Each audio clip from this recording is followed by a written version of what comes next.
CAA और NRC की मुखालफत में हर एक धर्म का मानने वाला, हर एक मजहब का मानने वाला, चाहे वो हिंदू हो, मुसलमान हो, दलित हो, सिख हो, ईसाई हो, जात और धर्म से ऊपर उठकर इस देश को बचाने के लिए, इस देश के संविधान को बचाने के लिए आज हम सभी यहाँ जमा हुए हैं और ये जिम्मेदारी हम सबको मिलकर उठानी है। ये सिर्फ किसी एक समाज के मानने वाले या तबके को ये जिम्मेदारी नहीं दी जा सकती, बल्कि हम सब, we the people of India, हम सभी भारतीय, हम सब की ये जिम्मेदारी है कि हम इस संविधान को बचाने के लिए खड़े हो जाएं और उसी तहफ़्फ़ुज़ और उसी हिफाजत के लिए आज हम सब यहाँ जमा हुए हैं। इसीलिए तो शायर ने कहा, आसमां जलती ज़मीं पर नहीं आने वाला, आसमां जलती ज़मीं पर नहीं आने वाला, अब कोई और पैगंबर नहीं आने वाला। प्यास कहती है कि रेत निचोड़ी जाए, अपने हिस्से में समंदर नहीं आने वाला। जालिम को जो न टोके वो जालिम के साथ है, कातिल को जो न रोके वो कातिल के साथ है। हम उठ खड़े हुए हैं कि हम फतह याब हो, हम उठ खड़े हुए हैं कि हम फतह याब हो। कह दो उसे जो लश्करे बातिल के साथ है, कह दो उसे जो लश्करे बातिल के साथ है। ये जिंदा कौमों की अलामत है कि जब जुल्म और सितम हद से तजावुज़ करता है तो जो जिंदा दिल अफराद होते हैं, बेदार और हसास मग़ज़ के हामिल होते हैं, वो जुल्म और बर्बरियत के खिलाफ खड़े हो जाते हैं।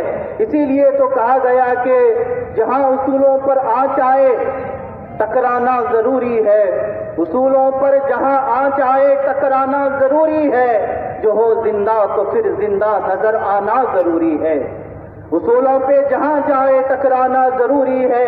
जो हो जिंदा तो फिर जिंदा नजर आना जरूरी है। अज़ीज़ान मिल्लत, आज सभी धर्म के मानने वाले यहाँ आए हुए हैं। मैं बड़े मुख्तसर से वक्फे में, क्योंकि हमारे आए हुए काबिल-ए-ज़ी मुहतशम मेहमानान यहाँ जलवागर है जो अपने अपने अंदाज में अपनी बातों को आपके गोशेगुजार करेंगे। मैं बड़े मुख्तसर से वक्त के लिए खड़ा हुआ हूँ और बड़ी मुख्तसर सी बात आपके सामने करने जा रहा हूँ कि ये जो हुकूमत हिंद है कि जिसने CAA को लाया है और NRC की बात बार बार कर रहा है, और NRC की बात करते हुए इस बात पर भी गौर करना चाहिए कि इस मुल्क में नेशनल फैमिली हेल्थ सर्वे 2015 और 16 ये बात कहता है कि इस देश में 28% लोग ऐसे हैं जिनके पास जन्म दाखिला नहीं है।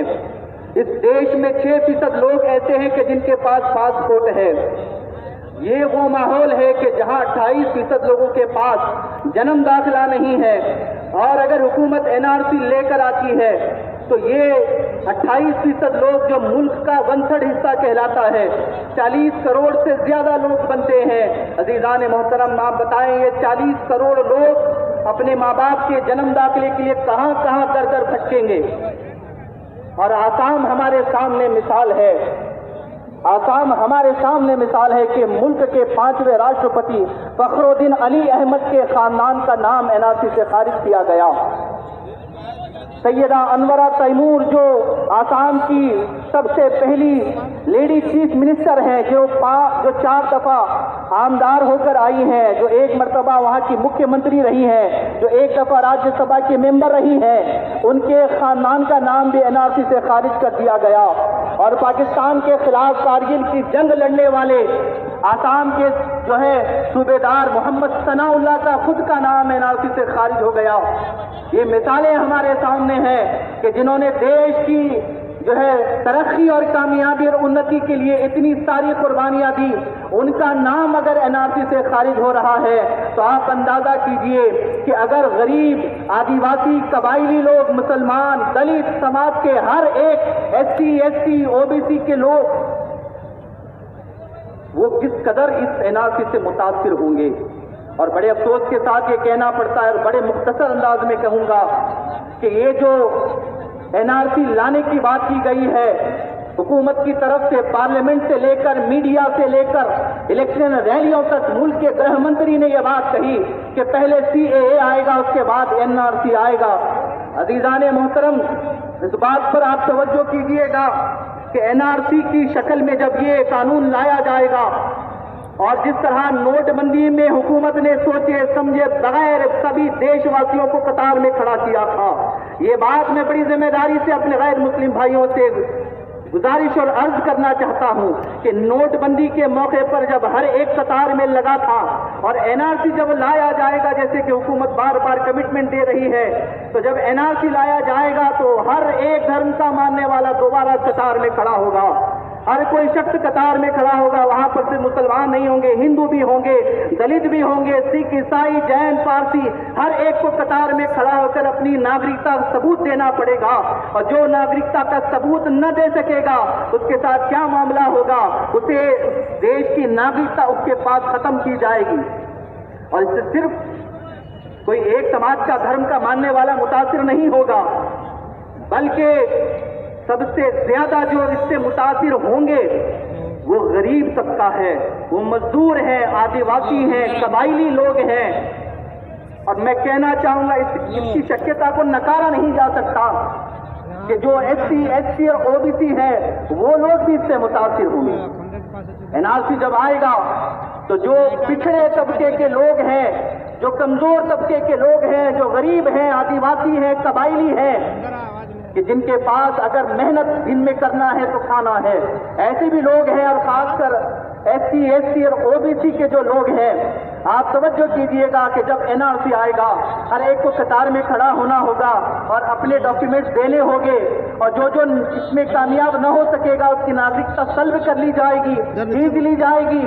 और इसमें SC, ST और OBC भी आएंगे, इसमें वो भी जो है सबका समाज आएगा।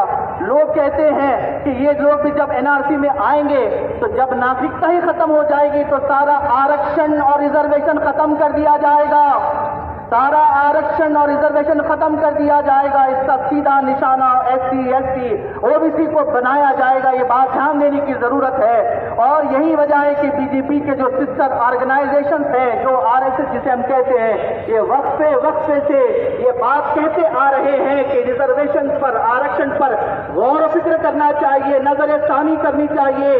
ये उसी तरह से छुपा हुआ हिडन जो है एजेंडा है कि NRC में ना सिर्फ नागरिकता खत्म नहीं होगी, आरक्षण भी खत्म होगा। अब कोई भाई ये सवाल करे कि CAA भी तो बनाया गया है, CAA की शक्ल में नागरिकता तो मिल जाएगी, ये भी तो कहा गया। लेकिन अजीजान मोहतरम, मैं सभी हिंदू मुस्लिम भाइयों से ये बात कहना चाहता हूँ, CAA की शक्ल में NRC में जो नागरिकता के साथ साथ आरक्षण भी खत्म होगा तो CAA क्या करेगा? CAA सिर्फ नागरिकता देगा, CAA आरक्षण नहीं देगा। दाद खत्म होंगे, क्योंकि कोई कहे भाई CAA मौजूद है, हम उससे दोबारा नागरिकता ले लेंगे। नहीं मेरे भाइयों, CAA आपको नागरिकता जरूर देगा, आरक्षण नहीं देगा।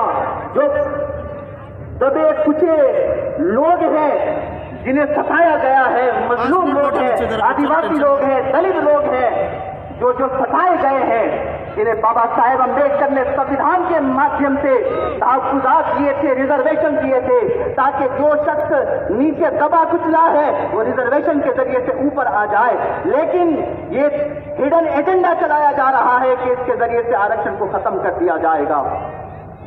तो क्या ये गौर फिक्र की बात नहीं है हमारे लिए? क्या ये लम्हे फिक्र नहीं है हमारे लिए कि हुकूमत किस एजेंडे पर चल रही है और देश को कहां ले जाया जा रहा है? अज़ीज़ान मोहतरम, मैं बस इख्तिताम में ये बात अर्ज करके अपनी गुफ्तगू को समेटना चाह रहा हूं कि चंद्रशेखर आजाद रावल साहब को जब जामे मस्जिद में दिल्ली के एहतजाज के दौरान गिरफ्तार किया गया और दिल्ली की 30,000 कोर्ट में उन्हें हाजिर किया गया, आप तवज्जो के साथ सुनिएगा कि जिस सरकारी पक्ष ने यानी दिल्ली पुलिस ने और सरकारी वकील ने जब उनके खिलाफ कोर्ट में खड़े हुए हैं तो दिल्ली 30,000 कोर्ट ने क्या बात कही, तवज्जो के साथ सुनने की जरूरत है। दिल्ली कोर्ट ने कहा सरकारी पक्ष से कि आप ऐसे बर्ताव कर रहे हैं जैसे एक जामे मस्जिद हिंदुस्तान में नहीं है बल्कि पाकिस्तान में। अब किस तरह का बर्ताव कर रहे हैं? ये एहतजाज دہلی کی جامع مسجد میں کیا گیا ہے، پاکستان کے جامع مسجد میں نہیں کیا گیا ہے۔ اتنی سختی کے ساتھ آپ اپنے احتجاج کو درج کرنے والے مظاہرین کے خلاف آپ کارروائی نہیں کر سکتے۔ یہ دہلی 30,000 کورٹ نے سرکاری پکش سے یہ بات کہی اور بیل دے کر یہ بتایا کہ یہ حکومت اپنے ایجنڈے کو آگے لے جا رہی ہے۔ اور اختتام میں اتنا ہی کہنا چاہتا ہوں کہ جو سپریم کورٹ کے یہ لوگوں نے اپنے ذہنوں میں سے یہ بات کو بھلا دیا ہے، کچھ 2-3 سال پہلے اپنے ذہنوں کو لے جائیں اور دیکھیں کہ سپریم کورٹ کے سینئر ٹاپ موسٹ ججز نے جب سپریم کورٹ کے باہر آ کر جنتا کی عدالت میں بات رکھی تھی کہ لوگوں اپنے دیش کے لوکتنتر کو بچا لو، اپنے دیش کے سنویدھان کو بچا لو، کیا ہم نے بھلا دیا اس بات کو کہ سپریم کورٹ کے سینئر ٹاپ موسٹ ججز نے آ کر 4 ججز نے آ کر جنتا کی عدالت میں، آپ کی اور میری عدالت میں آ کر میڈیا کے مادھیم سے یہ بات رکھی تھی کہ لوگوں لوکتنتر دھوکے میں ہے، جمہوریت خطرے میں ہے، دیش کا سنویدھان خطرے میں ہے۔ آج NRC کو دیکھے تو یہی صورت نکل کر آتی ہے۔ اور تعجب کی بات تو یہ ہے کہ ان 4 ججز میں سے جو ایک جج تھے رنجن گوگوئی، جو چیف جسٹس آف انڈیا رہ چکے ہیں، ان 4 میں سے یہ بھی ایک تھے کہ جنہوں نے رام مندر کے حق میں فیصلہ سنایا تھا، جو بعد میں چیف جسٹس بنے اور فیصلہ سنایا۔ لیکن اس فیصلے سے پہلے ان 4 ججوں کی بینچ میں جنہوں نے کہا تھا کہ لوکتنتر خطرے میں ہے، اس میں Ranjan Gogoi chief justice of India بھی موجود تھے۔ انہوں نے بھی کہا تھا کہ لوگوں دیش کو بچا لو، سنویدھان اور لوکتنتر خطرے میں ہے۔ اور یہی وہ جو ہے چھپا ہوا ہڈن ایجنڈا ہے جو حکومت ہند آگے لے کر بڑھ رہی ہے۔ میرے بھائیوں، میں گزارش کرتا ہوں سبھی ہندو مسلم بھائیوں سے، سکھ عیسائی جین پارسی ہر ایک مذہب کے ماننے والے ہمارے دلت بھائی یہاں موجود ہے، ہمیں ایک ہو کر مل کر ایک جٹ ہو کر اس ظلم اور کالے اور زہریلے قانون کے خلاف کھڑے ہونا ہوگا۔